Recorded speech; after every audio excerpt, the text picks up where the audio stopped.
Well, the U.S. men's national team just played their two lead-up games entering this Copa Americas as they open up their tournament against Bolivia in at the AT&T Stadium, just about 25 minutes away from where I'm at right now. They take them on Sunday, June 23rd, in the opening game of Copa America. But beforehand, they played two friendlies, which they're going to play Brazil on Wednesday night, and they played Colombia a few days ago, which is a good test for them. This is in all likelihood Colombia, Brazil. Let's say the U.S. were able to get past, Bolivia and Panama, and move on to the next round and finish either first or second. These are our top two these are the top two outcomes that's going to happen most likely. We're either going to face Colombia or we're going to face Brazil. If we can somehow manage to win the group, we'll probably be facing a Brazil team, or maybe even a Colombia team, depending on if Colombia could get a result against Brazil. Who knows?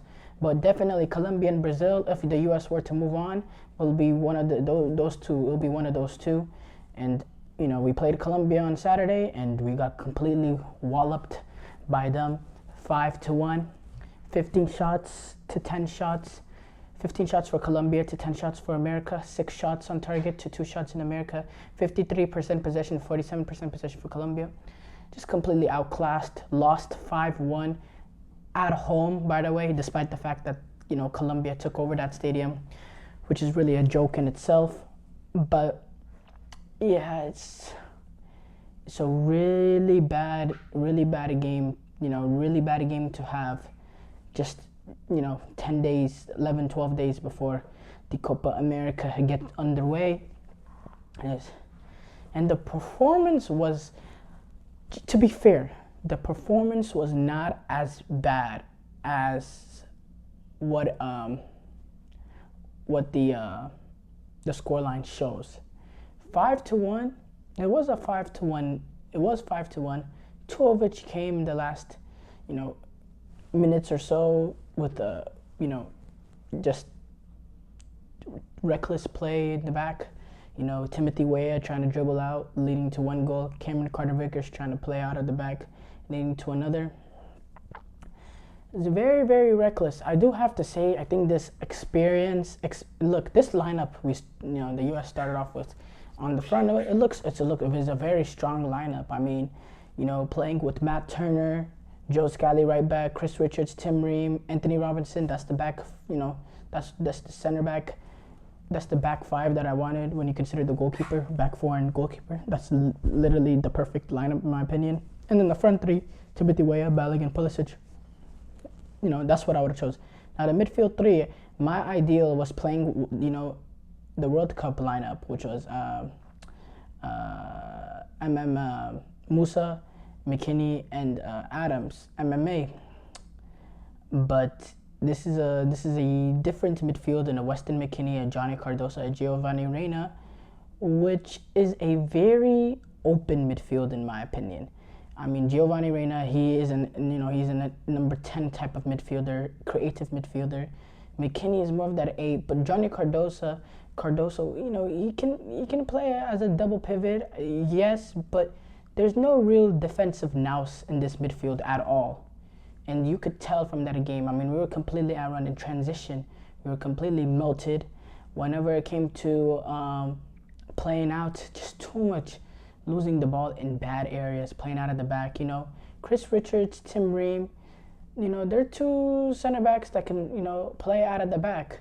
But Anthony Robinson, who cost a goal, he's not the most comfortable with the ball at his feet. Joe Scally, he's not the best with the ball at his feet.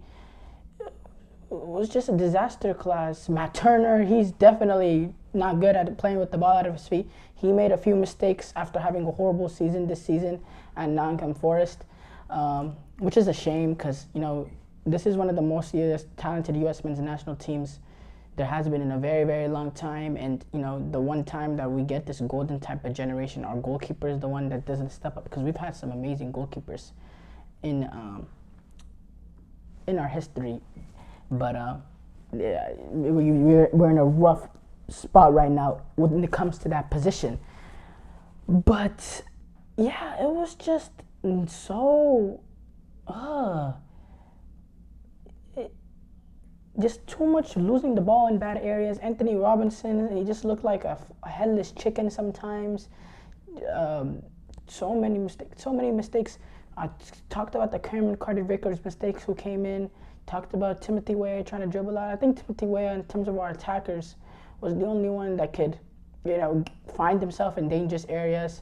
You see the verticality he brought running in behind, receiving that ball. I believe, I don't know for sure. I forgot who made the assist, but it was a good ball. Calm little ball played in behind Timothy Weah. That's what Timothy Weah gives us. Fuller and Belligan, to an extent, he can provide that sort of, in behind nature too. He didn't really get much chances on the ball. Now, Gio Reyna, in terms of creativity, we couldn't get him the ball in areas that he could be effective. There was a period where we were kind of in the game, we were getting things going, but overall, it was just, complete class on one hand. Luis Diaz in transition just looked so deadly. Luis Diaz even had a chance to score. He hit the post, so it could have even been more. It was just a bad performance for the USMNT during Copa America. Now, in terms of the lineup, there's not much wrong with the lineup. I can see why going with this. He wants to test this out. But definitely, I would not go with that midfield ever again, at least not in this Copa America, because it's just way too open. When you look at the fact, there's no real defensive nous in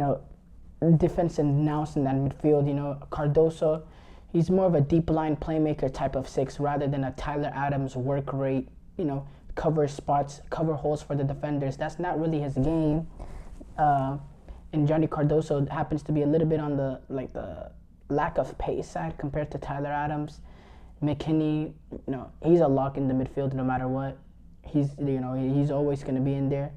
And then Giovanni Reyna, I think we were missing the fact that, when Yunus Musa is in there, he's a guy that's willing to dribble out, to get past the man, he can play the ball forward into the channels of the wingers or Balogun, but he also can get the ball and drive past player, not just with ability, because Gio Reyna has the ability to do that too, but Yunus Musa does it with pace, and he's more comfortable in that area. Giovanni Reyna, you drag him deeper and he's away from doing what he does best. He's more effective being in right underneath Balogun, being up, right behind the front three, operating as that number 10 role. And I don't think we were able, especially against these good teams, I don't think we're able to get the balls in the right. There's not enough creativity with McKinney and Cardoso or Tyler Adams to, be able to find Gio Reyna in those right pockets where he could be deadly. So definitely I think Yunus Musa has to come in just to make that midfield a little bit more, more balanced in the fact that, there's pace in there, there's energy, there's also ball players in there. I think Tyler Adams, he's going to be very crucial too, because, we need his defensive nous, so we're going to need his ability to cover the weak spots of the defenders. So in terms of the lineup, I can't blame Berhalter hugely. Now, some of the things he was saying after the game, the players didn't do their jobs. Well, he's right about that. The players did not do their jobs. I mean, he's speaking truth on that. They have this way of trying to play out of the back, and they were, they just turned it over too many times. It seems like the pressure got to them, and they just looked nonchalant for many areas. But my thing is, there shouldn't be no surprise. I mean, the Nations League, we beat Mexico, a horrible Mexico team, but that's not really let's forget about that, because this Mexico team is god awful. Look at what Uruguay did to them. The game before against Jamaica, this is a Jamaica team missing a lot of their key players. Very weaker Jamaican team. They're up 1-0 through the duration of the game. It takes an own goal at the end to push this game to extra time. Now, eventually, U.S. depth and talent were able to pull through, but they were a minute away from being eliminated amongst Jamaica, which really, to be honest, covered our cracks. Because the U.S. men's national team is not at the level. And this is losing 5-1 at home to Colombia is unacceptable. Because if the U.S. want to, they want to improve. We've always been in that mediocre in general since the 2002s. We've always been in that mediocre range of, in the range of, the Australias of the world,